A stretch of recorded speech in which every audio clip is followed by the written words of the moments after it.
Welcome to the March edition of What's New at your Monson Free Library.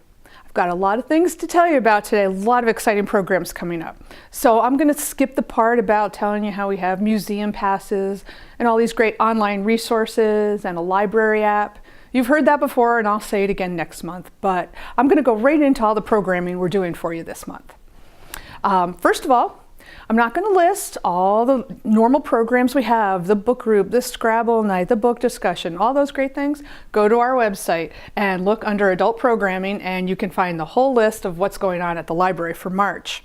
So I want to tell you about a program we have on March 9th, Thursday, March 9th at 6 p.m. We have an evening with Kevin O'Hara. He is an author who wrote The Last of the Donkey Pilgrims, and it was his pilgrimage through Ireland with a donkey. This is a true story. It is a travel log. He is going to entertain you with stories of Ireland just in time for St. Patrick's Day. Again, that's Thursday, March 9th. All are welcome. It's free and no registration required. The Friends, of course, are having their annual bake sale, and they are doing it also in time for St. Patrick's Day. It will be Tuesday, March 14th. They're starting at 10 in the morning and will continue until they're sold out. So stop by on your way to work, on your way home, see what great St. Patty's Day treats the Friends have for you. Then the Friends, the next day, Wednesday, March 15th, are having their monthly meeting. It's at 6 p.m. at the library. Everyone is welcome. They discuss all the different events they're going to be doing for the year and how they support the library. And if you're interested, please stop by. Everyone is always welcome. Then on Saturday, March 18th, in February we did an essential oils program. It was a lecture to get you started on how to use essential oils and why are they so important. Well, on March 18th, we are doing a Saturday program. It's a hands-on workshop. You get to take home 2 items that you make and take. It is getting full, I will tell you that, so go on our website and you can register. We'll be starting a waiting list if it does fill up. It's open to 20 people, but it is popular. I know it's filling up quickly, so please visit the website for our Essential Oils program. We also have another author event, 2 in 1 month. I'm quite pleased. And this is a local Monson guy, Derek Strahan, who wrote the book Lost Springfield. And it's pictures, photographs of Springfield then and now. Derek's going to be talking about his project. He's done a lot of the lost cities of New England. If you've been following him on Facebook, we are very excited to see him. That will be March 23rd at 6 p.m. So he'll have books for sale, and come meet Derek and reminisce about Springfield of the past. Also, on March 31st, the Friends of the Library and the Monson Arts Council are sponsoring their annual coffee house. Applications are available at the library if you are interested in performing. We do ask that you come early. It always fills up quickly. It's really a great event. It's amazing to see how many talented people we have around town. It's a really wonderful event, and that is at 7 p.m., but the doors are opening a bit earlier. So come get your seat or register to perform. And one other event I want to tell you about in April, because it's the beginning of April, I don't want you to miss out, and registration is required. April 6th. It is a Thursday night, and it's with John Thorpe. We had him come last year. He does vibrational healing with the Tibetan Himalayan singing bowls. It's really, I love it. I did a private session with him, and it was fabulous. It was a very popular program last year, so we're really happy to welcome him back. Again, that's April 6th, but please register for it because space is limited. So that's what we have going on, our regular events at the library, but now I want to tell you about something really special. This is a program that will be going on March through the fall at some point, September, October. It is a program, it is the bicentennial of Thoreau, his book Walden, and there's a statewide read initiative to get all the people in Massachusetts to read Walden. We are partnering with the Wilbraham Public Library and the Palmer Public Library, partnering together to bring a whole series of events starting March 6th through September. We're very excited to be part of this. It's a great collaboration with the 3 towns. Wilbraham is kicking it off on March 6th with a visit from Thoreau. There will be a historian reenacting Thoreau, reading his lecture, walking, and then starting a lively discussion. So that will be at the Wilbraham Public Library. There will be links on our site, there already are, to all the programs that we have scheduled. There's a walking program and making rock boxes for kids in the summer. We are all doing book discussions on Walden. Each library is doing a separate book discussion on one of his novels as well. Wilbraham will be doing walking, Palmer will be doing Cape Cod, and Monson will be doing civil disobedience. I say novels, they're not, they're nonfiction. Caught me. So we will all be doing those book discussions. There will be nature journaling. There will be a walk for adults that Wilbraham is sponsoring at the Miller Tract property in Monson. Palmer is doing a program on Thoreau and the railroads. So we have a lot going on. And like I said, it's starting March 6th. Go to that event, get the brochure that Wilbraham very nicely designed for all of us.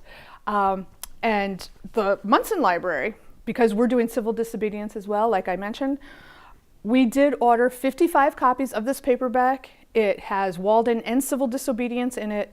And once we get our act together, these will be available at the library. First come, first serve. We're asking just one per family, but we really want to get everybody out there reading this. So please come learn a little bit about Thoreau. We have something for all ages, and we hope to see you at all the programs. Have a happy spring, Monson. Hi, I'm Sandy Courtney, and I'm here to talk about what's happening at the Monson Free Library and Youth Services this March. Let's start with the littlest library fans. It's my favorite day of the week is Friday. Whose isn't it? Friday is when we do our Bounce and Rhyme Baby Time with our littlest library fans up to age 2. Early literacy for your baby starts with your voice, and that's talking and singing, and it's more fun with friends. So come on down on Friday mornings at 10:30. No registration required. Join us for rhymes, for songs. We shake our shakers, we wave our scarves, and have a good time. We're not looking for your toddler to sit still for an hour. This is about 15 to 20 minutes of circle time, and then we break out the toys and play together. So we hope you can join us. Please, if you know someone else with a baby, let them know, and come on down on Friday mornings at 10:30. Now, for our slightly bigger set, the preschool crowd, we have our preschool story time on Wednesday mornings at 10:30. We're building on those early literacy skills by adding, both our songs are still there, but we're also adding a few stories, and then we do crafts and activities related to the stories and a theme of the day. And we're, like I said, building on those early literacy skills. We're helping kids learn the skills they're going to need when they get to school while they're having fun. They don't realize they're learning because learning is fun when you're this age. So we're going to be doing everything from practicing our listening skills to practicing with scissors, and we'd love to have you join us. Again, preschool story time, there's no registration required. It's open to all little ones, generally ages 2.5 to 5, but give it a try. Come on down. Wednesday mornings at 10:30. Now, once the kids start school, of course, we still want to see them. The second Thursday of the month, we do Legos and more, and that's open to kids of all ages. My preschool set all the way up to some of my middle schoolers, because who doesn't like Legos? So we break out the Legos, and we also have some other fun things to play with, different games and puzzles and stuff, train tracks for my smaller friends. And that is a drop-in program the second Thursday of the month from 4:30 to 5:30. So kids make it when they can make it, and we love to see them. And parents are welcome, grown-ups are welcome to build too. So we'd like to see you as well. As far as book clubs, I just want to remind folks that we have a new book club for kids in grades 1 through 3. That's our Young Explorers Book Club.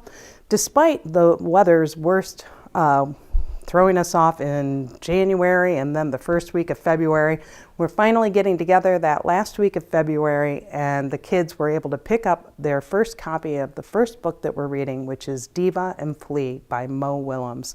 It's a fun chapter book with two characters, Diva and Flea, unlikely friendship between a cat and a dog, and it's set in Paris, France. So it's a fun exploration of friendship.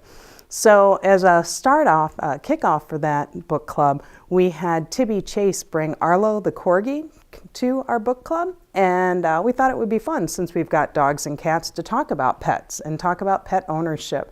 And Arlo was a willing helper in this book club. He came, he was petted, he showed us a couple of tricks, and we talked a lot about responsible pet ownership and talked about our pets. So it was a fun way to kick off this book club. Now, their next meeting is on March 28th, which is a Tuesday, from 4:30 to 5:30. And we'll be talking about what we read. Again, the book is set in Paris, France. So, and the goal of our Young Explorers Book Club is to be very hands-on, to have activities related to what we read. So, since it's set in Paris, we're going to build the Eiffel Tower because we can. So, we'd love to have your kid join us. Again, grades 1 through 3, no registration required, and books are available at the library. And on the 28th, they'll be able to pick up our next book, and we'll find out then what that's going to be. So we'd love to see them. So for our big kids, we have our teen advisory group, which is called YOLO, which stands for Youth Offering Library Opinions. And their opinion seems to be that we should keep doing these Friday night lock-ins. We've been having a lot of fun with this about every other month. We get together on a Friday evening. The kids have the library to themselves. We meet in the community room in the DeSantis room from 5:30 to 8, and we do pizza and a movie. Last time we watched Ferris Bueller's Day Off. That was a blast. I think I forgot how much I loved that movie. This month at their YOLO meeting, which is the second Wednesday of the month, they'll be counting votes to decide what it is we're going to watch for this month's lock-in. That'll be happening on Friday, March 24th. Again, it's from 5:30 to 8. Registration is required for the lock-in because I need to know how much pizza to buy, and I also need to know who all is going to be there. We do ask that kids only in grade 7 plus register for the movie, and you can sign up for that at monsonlibrary.com. If you go under Programs for Kids, you'll see the sign up there. So we look forward to another fun movie night with this group. And I would like to take this opportunity to thank the Friends of the Monson Free Library, because through their fundraising efforts, we actually can afford a movie license so I can show these movies once or, every other month or so. And their generosity also enables me to buy pizza because these kids really eat a lot. So we would love to see more kids join us. Again, it's open to everybody grade 7 plus, and that's on March 24th. So that's what's happening. I do want to add that if you've been in the kids' room recently, or even if you haven't, I encourage you to stop by because there's a couple of things you might not have noticed or not have seen before. One is we have an I Spy tank right now. What that is basically, those I Spy books where you look on the page and there's a list of things to find. Well, it's basically just like that. It's an aquarium that some of my volunteers decorated. It's so cool looking. And kids have to take a sheet, and there are pictures with the words printed out next to it for them to look in the tank to try to find. I Spy is a great way to build vocabulary for kids. If you look right next to where the tank is, I have a great collection of I Spy books, both for the little ones that are kind of board books that are really sturdy, and for the bigger kids who are ready for a more Where's Waldo kind of challenge. But it both helps kids develop that attention to detail, and for the littler ones it helps build vocabulary because you're doing them together. You're naming things, you're pointing at things, you're looking at the word association with the picture. So there's a lot of skills that go into that, and they're kind of fun, and when they fill out the sheet they get a little prize at the front desk, just saying. If they've already done it, we changed out the sheet after a couple of weeks, so there'll be a new list of things to look for. And I'm thinking that probably towards the end of the month, we'll be changing out our tank and doing a new spring theme. So you should take a look at that. So while you're in the kids' room, something else that I'd like you to take a look for is what I'm calling our kindness chain. Now, this was inspired by a book called Ordinary Mary's Extraordinary Deed. And it's by Emily Pearson. We read it during our all ages story time during February vacation week. It's a lovely story about a little girl who goes and picks a bunch of blueberries and realizes she has way more blueberries than she needs. So she decides to bring them to her neighbor's house. And her neighbor's so surprised and so pleasantly excited by this wonderful surprise that she decides to bake a bunch of blueberry muffins, and then she passes them on. And it talks about how that one random act of kindness gets spread out and out and out, and how it just builds out into the world. It's a lovely story. It's a great message for kids. It's a great message for all of us. So in our story time, we wrote down random acts of kindness, nice things that we've done for each other or that we could do for each other, and we started a paper chain. And I decided that I just love the idea. And so I've added the paper chain. I've hung it up in the kids' room, and we're going to keep building on it. And we would love to have you come by and drop by and write down your random act of kindness and add it to our paper chain. Nothing would make me happier than if I could encircle the entire children's room with this colorful paper full of acts of kindness. So drop by the library, add to our kindness chain, enjoy some books, some CDs, some audio, some movies, whatever it is that you want to share with your kids, or just come by and play sometime. We look forward to seeing you soon, and happy spring.